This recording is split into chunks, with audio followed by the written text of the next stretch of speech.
বাবার স্বপ্ন সার্থক হয়েছে, মার স্বপ্ন পূরণ হয়েছে, আপনাদের সবার স্বপ্ন পূরণ হয়েছে।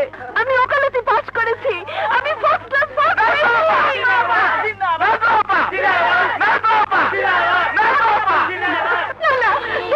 আমাকে ছেড়ে দিন, আমার সর্বনাশ করবেন না।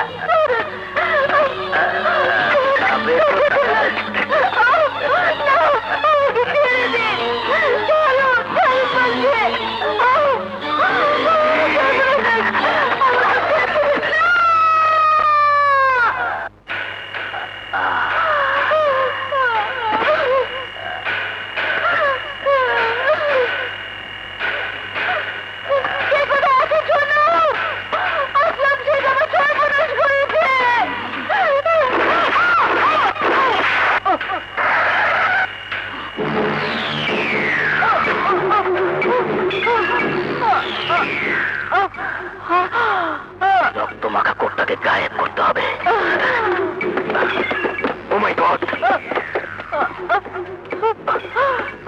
কে অবস্থা করেছে?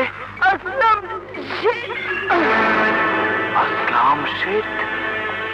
আসলাম শেখ আকবর শেখের ভাই, তাকে অ্যারেস্ট করার সাহস পেয়েছে এমন পুলিশ অফিসারকে? করতে দিন, করতে দিন। পুলিশের কাজ পুলিশ করছে, আইনের ফাঁক দিয়ে আমার কাজ আমি করব। ব্যারিস্টার, আপনি বুঝতে পারছেন না, রেপ ও মার্ডার কেসের দায় আমার ভাইয়ের যদি কিছু হয় তাহলে আমার সামাজিক মান মর্যাদা কিছুই থাকবে না। আজ পর্যন্ত কোন কেসে আপনি হেরেছেন বলুন? স্মাগলিং, মার্ডার, জমি দখল, কোন কেসে আপনার বা আপনার পরিবারের কারো নাম আমি উঠতে দেইনি। কিন্তু এবার তো উঠবেই। হ্যাঁ, উঠবে, তবে এমন ভাবে বেকসুর খালাস করিয়ে আনবো যে আপনার ভাইয়ের দুর্নাম তো দূরের কথা, সুনাম সুখ্যাতি ছড়িয়ে পড়বে। আপনার উপর আমার অনেক আস্থা ব্যারিস্টার সাহেব। সে আস্থার মর্যাদা আমি রাখবো আকবর সাহেব। আপনি তো জানেন আজ পর্যন্ত কোনো কেসে হেরে যাওয়ার রেকর্ড আমার নেই। তার উপরে এই কেসে আমার বিপক্ষে সরকার পক্ষের যে অ্যাডভোকেট, সে একজন মহিলা। মহিলা? হ্যাঁ, অ্যাডভোকেট নাজমা সুলতানা। আজকের এই অ্যাডভোকেট নাজমা সুলতানা আপনাদেরই দান। আপনারা কেউ অন্যের বাড়িতে কাজ করে, কেউ সারা মাস মেহনত মজদুরি করে, কেউ মাটির ব্যাংক ভেঙে নিজের কষ্টের সঞ্চয় নিয়ে আমাকে দিয়েছেন, পড়িয়েছেন, আমাকে অ্যাডভোকেট বানিয়েছেন। জীবনে এই প্রথম আমি স্বাধীনভাবে মামলা লড়তে যাচ্ছি। আপনারা দোয়া করবেন আমি যেন এক গরিব নির্যাতিত নারীর আত্মার শান্তি দিতে পারি, আমি যেন অপরাধীকে তার উচিত শাস্তি দিতে পারি। তুমি পারবা, আল্লাহ গরিবের সহায়, আল্লাহ তোমারে জিতাইব। আমরা প্রাণ খুলে তোমারে দোয়া করতে আছি। জানি আপনারা আমাকে দোয়া করবেন, আপনারাই তো আমার সব। এই জগতে আপনারা ছাড়া তো আমার কেউ নেই। একটা ভাই ছিল, জানি না বেঁচে আছে কিনা। বাজি বাজি বাজি বাজি, কোটি কোটি টাকার বাজি। একদিকে বাধা বাধা সব ব্যারিস্টার, অন্যদিকে সত্য ন্যায় আর নতুন অ্যাডভোকেট নাজমা সুলতানা। আমি বলছি নতুন অ্যাডভোকেট নাজমা সুলতানাই জিতবে। হ্যাঁ, কই মাকারান বাজি লড়বে 500 টাকা, মাত্র 500 টাকা। হ্যাঁ, কই মাকারান এবার মরবে। হ্যাঁ, এতদিন ধান্দা করে আর বাজি লড়ে লড়ে যা জিতেছিল তার সব যাবে। হ্যাঁ, 500 টাকা। হ্যাঁ, আপনার 500 টাকা, 500 টাকা, 500 টাকা, 500 টাকা বাজি। হ্যাঁ, কই mister or sister. Your honour, যারা এসব দুষ্কর্ম ঘটান তারা সমাজের মাথা সেজে থাকেন। তাদের চাতুর্য এত দূর পর্যন্ত প্রসারিত যে সমাজ সেবার ফটোগ্রাফ এবং বিমানের বৈধ টিকিটও তাদের কুকর্মকে আড়াল করে রাখে। অবজেকশন ইওর অনার, ওই ফটোগ্রাফ এবং বিমানের টিকিটের মধ্যে কোনো চাতুর্য নেই। ইয়েস ইওর অনার, ওই ছবি আর বিমানের টিকিট সম্পর্কে আমার কোনো সন্দেহ নেই। আসামি বিকেল 4টায় অন্ধ স্কুল উদ্বোধনে ছিলেন সত্যি, এবং সন্ধ্যে 7টায় সত্যি সত্যি তিনি চট্টগ্রাম থেকে বিমানে ঢাকা এসেছেন। কিন্তু দুপুর 11টা থেকে দুপুর 12:30 পর্যন্ত উনি কোথায় ছিলেন? কোথায় ছিলেন সেদিন দুপুর 11টা থেকে দুপুর 12:30 পর্যন্ত? চট্টগ্রামে। কি করছিলেন? সাগরে সাঁতার কাটছিলাম। মিথ্যে কথা। ইওর অনার, উনি ঢাকায় ছিলেন এবং আমি তা প্রমাণ করে দেব। মিস্টার আসলাম শেখ, আপনি কবে চট্টগ্রামে গিয়েছিলেন? ঘটনার 2 দিন আগে, 4 আগস্ট। বিমানের যাত্রী তালিকায় আপনার নাম পাওয়া যাবে? আমি বাইরে গিয়েছিলাম প্রাইভেট কারে। আপনি কনফার্মড? জি, আমি confirm. Here is a point your honour, আমার প্রতিপক্ষের বিজ্ঞ ব্যারিস্টার সহ দেশের প্রতিটি লোক জানেন ওই দিন 4 আগস্ট উপকূলের প্রবল ঘূর্ণিঝড়ের আঘাত হানার আশঙ্কা ছিল। সমুদ্র বন্দরগুলোর জন্য 6 নম্বর মহা বিপদ সংকেত ছিল। আর সেদিন কোন নদীতে ফেরি বা লঞ্চ স্টিমার চলাচল করেনি। এই সেই রিপোর্টের কপি। তাও যদি হয় ইওর অনার, তাহলে আমার ক্লায়েন্টকে বিকেল 4টার অনুষ্ঠানে চট্টগ্রামে উপস্থিত থাকার জন্য অন্তত পক্ষে সকাল 9টার মধ্যে রওনা হতে হয়েছিল। অতএব বেলা 11টার থেকে 12:30 পর্যন্ত তার পক্ষে ঢাকায় থাকা প্রশ্নই ওঠে না। ওঠে ইওর অনার, 12:30 নয় 1টা, এমনকি 2টো পর্যন্ত ঢাকায় থেকেও আসামির পক্ষে বিকেল 4টায় চট্টগ্রামের অনুষ্ঠানে যোগ দেওয়া সম্ভব। Come to the point advocate Sultana. Yes your honour. আসামির অনেকগুলো বিলাসিতার মধ্যে একটি হলো ফ্লাইং ক্লাবের বিমান নিয়ে আকাশে ওড়া। ঘটনার দিন অর্থাৎ 6 আগস্ট দুপুর 1টার পর আসামি ফ্লাইং ক্লাবের বিমান ভাড়া করে দুপুর 2টায় চট্টগ্রামের উদ্দেশ্যে রওনা হয়। এই সেই ফ্লাইং ক্লাবের রিসিট। ইওর অনার, সেই লেখা সাদা কোটটি আদালতে উপস্থিত করার জন্য আমি 2 দিনের সময় প্রার্থনা করছি এবং সেই সাথে এই 2 দিনের জন্য আসামিকে পুলিশ রিমান্ডে রাখার অনুমতি চাচ্ছি, যাতে করে আসামি পক্ষ প্রমাণ গায়েব করার সুযোগ না পায়। প্রার্থনা মঞ্জুর করা হলো এবং সেই সাথে আসামিকে 2 দিনের পুলিশ রিমান্ডে রাখার অনুমতি দেওয়া হলো। আদালত আজকের মতো এখানেই মুলতবি ঘোষণা করা হচ্ছে। এইটা কি করলেন আপা? আসল কোর্টটা দেখিয়ে দিলে তো কেসটা খালাস হয়ে যেত। নির্ঘাত ফাঁসি। কোর্টটা কোন এলাকায় আছে তা আমি জানি। আরে টাকাটা পেতে আবার 2 দিন দেরি করতে হবে। কোর্টটা যদি আজে হাজির করে দিতেন। ওই কোর্ট নাজমার হাতে পড়া মানে আসলাম শেঠের ফাঁসি, এই আকবর শেঠের ছোট ভাইয়ের ফাঁসি। না না, তা কিছুতেই হতে পারে না। গালা! জি বস, তুই তো নাজমার বস্তিতে থাকিস, যা অ্যাডভোকেট নাজমাকে তুলে নিয়ে আয়। কিন্তু বস, ওই বস্তিতে ঢোকা মুশকিল, জানো? বস্তির সবাই নাজমার ভক্ত। তবে একজনকে পাঠান, তাহলে কেল্লা ফতে। সে হলো মুন্না। ইয়েস, মুন্না, আমার নিজের হাতে করা মুন্না। মুন্না? মুন্না? মুন্না তো খামাখা মহল্লার মধ্যে ঢুকে না।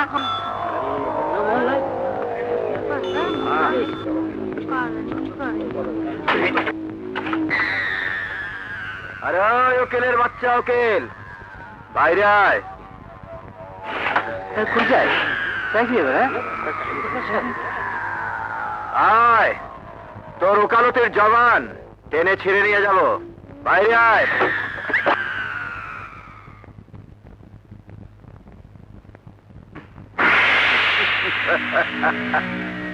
কি চাই? এখানে তো চাচামেচি কিসের? Shut up, shut up, shut up. মুন্নার সামনে দাঁড়িয়ে এ কথা কোনো পুরুষ উচ্চারণ করলে এতক্ষণে টেনে ছিঁড়ে 2 টুকরা করে ফেলতাম।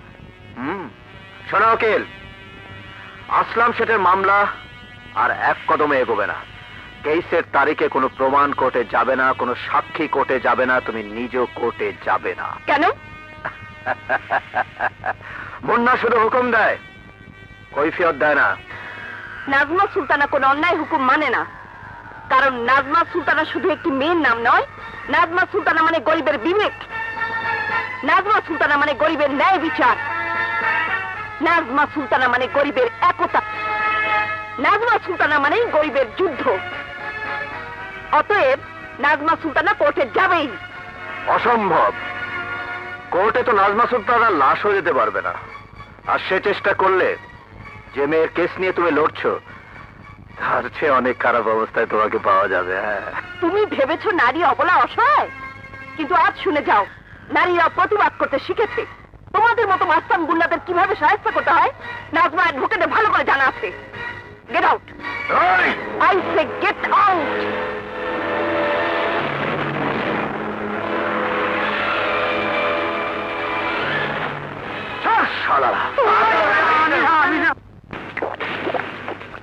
মুন্না ভাই, আর খেও না। তুমি শেষ পর্যন্ত মেয়ে মানুষের গায়ে হাত দিবা? চুপ। মেয়ে মানুষ বলে একটু বেসামাল হয়ে নিচ্ছে। যতটুকু বিবেক এখনো আছে তা যেন জেগে উঠতে না পারে। শালিকে আজ রাতেই উঠিয়ে আনবো।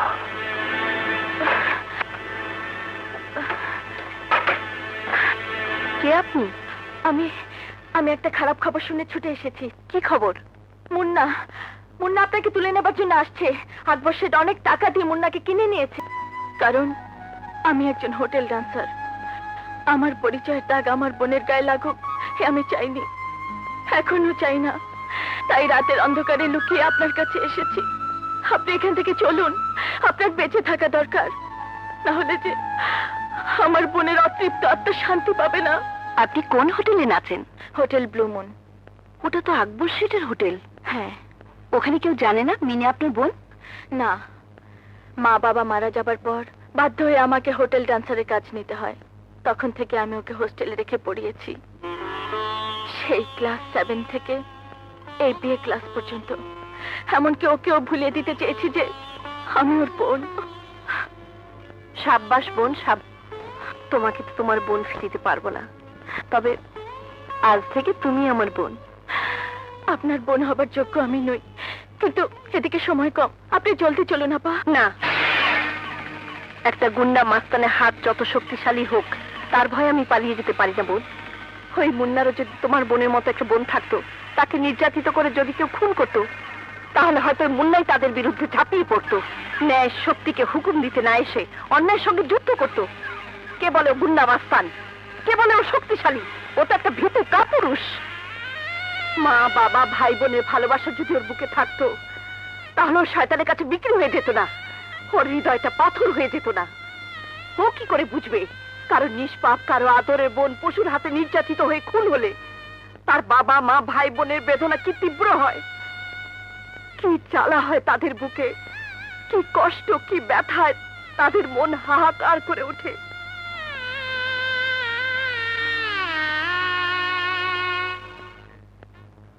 আমার বন্ধু বিনয় সয়া দিল মে আনা। ছি ছি, আপনার লজ্জা করে না? লজ্জা? কিসের লজ্জা? ইউনিফর্ম পরে ডিউটি অবস্থা আপনি মদ খাচ্ছেন? আমার যা ইচ্ছে আমি তাই করব। আপনার কি? এটা আপনার কোর্ট নয়, এটা আমার থানা, আমার রাজত্ব। বুঝতে পেরেছি, আপনি আকবর শেঠের টাকার কাছে বিক্রি হয়ে গেছেন। কত টাকা দিয়েছে আকবর শেঠ? কত টাকা? তা দিয়ে আপনার কি দরকার? আপনার ক্ষমতা থাকলে যান, কেস করুন আমার নামে, প্রমাণ করুন আমি ঘুষ খেয়েছি।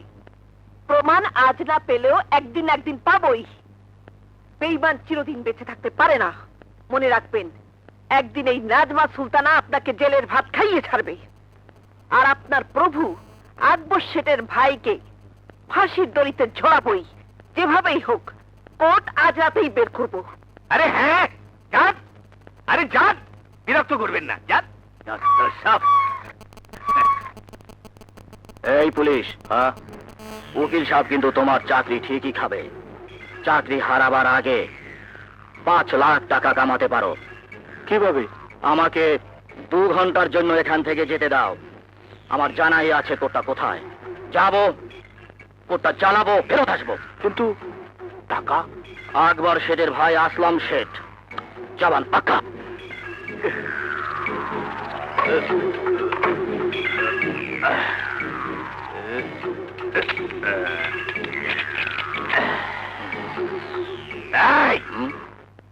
সময় মাত্র 2 ঘন্টা। প্রয়োজন হলে তুমি আমার গাড়ি নিয়ে যাও। তার আর দরকার হবে না, আমার সাঙ্গপাঙ্গরা বাইরে আমার অপেক্ষায় আছে। শালার পেতি মাতাল, টাকার কথা শুনেই বেহুশ।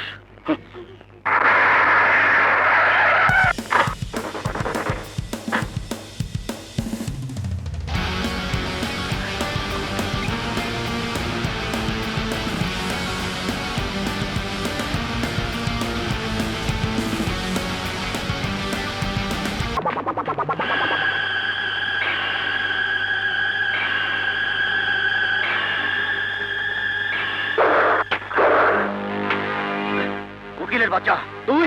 হ্যাঁ, কোর্টটা পাওয়া দরকার। এটা পড়ালে তো চলবে না। তাহলে এবার তোকে শুদ্ধ পুড়িয়ে দেবো। না না না না, এক খুনের কেসই তো ফাঁসি, ডাবল খুন করলে যে কি শাস্তি হবে? ইন্সপেক্টর আপনি পেটি মাতাল, টাকার লোভে বেহুশ হয়ে পড়েছিলাম। তাহলে 5 লাখ টাকার বিনিময়ে আমাকে ছেড়ে দেওয়া তোমার সাজানো নাটক ছিল? তুই আর তোর ভাই আকবর শেখ কি মনে করিস থানা কি একটা দোকান? টাকা থাকলে পুলিশ, ইমান, আইন কেনা যায়। এবার টের পাবি পুলিশ কি জিনিস।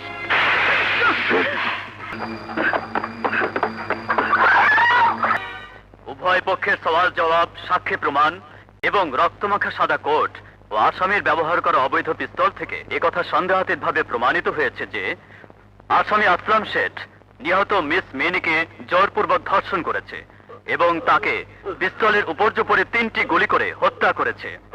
অতএব এই আদালত বাংলাদেশ দণ্ডবিধির 302 ধারা মতে তাকে দোষী সাব্যস্ত করছে এবং তার মৃত্যুদণ্ড ঘোষণা করছে।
और কেন আজ আমার বাবাকে গুলি করেছিলি?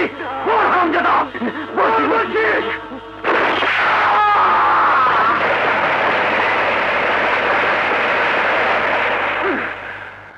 মুন্না মুন্না মুন্না, আমার শত্রুর গুলি বুক পেতে নিয়ে তুই আমার বুক থেকে উঠে গেলি। মুন্নার শক্তি তোর জানা নেই, সেই জন্য মারলাম।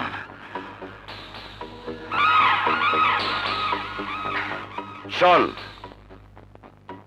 শক্ত সুপারি পানিতে ভিজিয়ে নরম করে চিবোতে হয়। মুন্নাকে এখন প্রেম সাগরে ডুবে নরম হতে দে, তারপর তারপর কেমন ফিল করছেন? ফাইন। ওনার এখন রেস্টের প্রয়োজন। হাসপাতালে এভাবে ভিড় করা ঠিক হবে না। রহিম চাচা, আপনাদের হাসপাতালে ভিড় করা ঠিক হবে না। আমাকে বাঁচাতে গিয়ে যে গুলি খেয়েছে তার জন্য দোয়া করেন। আচ্ছা, আপা, তোমার কোথাও গুলি লাগেনি তো? তুমি ঠিক আছো তো আপা? ওনার দয়ায়। তোমরা এখন যাও। দেখছো না আমাকে ঢুকতে দিচ্ছে না? তবে ভাইজানের কি অবস্থা আমার এই ব্রিটিশ আমলের রানী মার্কা টাকায় বলে দেবে। রানী, তোর উপর আমার সব ভরসা। রানী পড়লে 10 গুলিতেও ভাইজানের কিচ্ছু হবে না। এই রানী রানী রানী রানী। জি না, আমার এই রানী মার্কা টাকার কথা বলছি। আমার এই রানী বলছে ভালো হয়ে গেছে। আপনি তো ভিতর থেকে এলেন, কেমন দেখলেন? মনে তো হলো ভালোই আছেন। উনি এখন কথাও বলছেন। হ্যাঁ, হতেই হবে। আমার এই রানী আজ পর্যন্ত আমার সঙ্গে বিট্রে করেনি। সত্যি বলছি ম্যাডাম।